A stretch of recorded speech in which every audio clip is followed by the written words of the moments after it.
अभी बिहार बोर्ड 2026 के स्टूडेंट है और आपका भी अगले महीना में परीक्षा है, तो ये वीडियो आपके लिए है। क्यों?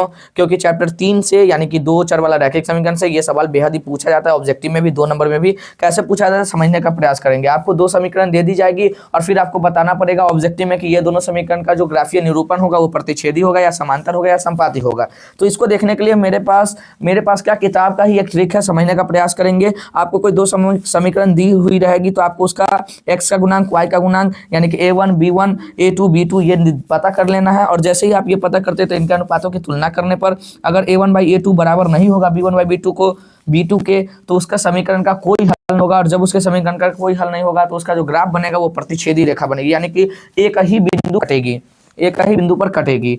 दूसरी ओर देखो, मैं 2 समीकरण आपको दिया गया है, इसका भी अनुपात का तुलना कर लेना है। और जहां a1/a2 बराबर हो जाएगा b1/b2 का और c1/c2 बराबर नहीं होगा तो इसका कोई हल नहीं होंगे। ये रेल की पटरी की तरह इसकी रेखा बनेगी एकदम समांतर। तीसरी ओर देखो तो 3x + 9y ये जो समीकरण है, इस समीकरण को गौर से देखेगा तो अनुपातों की तुलना करने पर हम क्या पाएंगे कि a1/a2 b1/b2 और c1/c2 ये तीनों बराबर है। और जब ये तीनों बराबर होता है तो अपरिमित रूप से अनेक हल इसके होते हैं। और जैसे ही अनेक हल होंगे तो इसकी जो ग्राफीय निरूपण होगी वो कुछ इस प्रकार से होगी, एक रेखा के ऊपर दूसरी रेखा। और जब किसी समीकरण का हल आता है तो उसको जब किसी समीकरण का हल आता है तो उसको संगत कहा जाता है, और जब किसी समीकरण का हल नहीं निकलता है तो उसको असंगत कहते हैं। और ये बोर्ड परीक्षा में पूछी जाती है धमाकेदार तरीके से।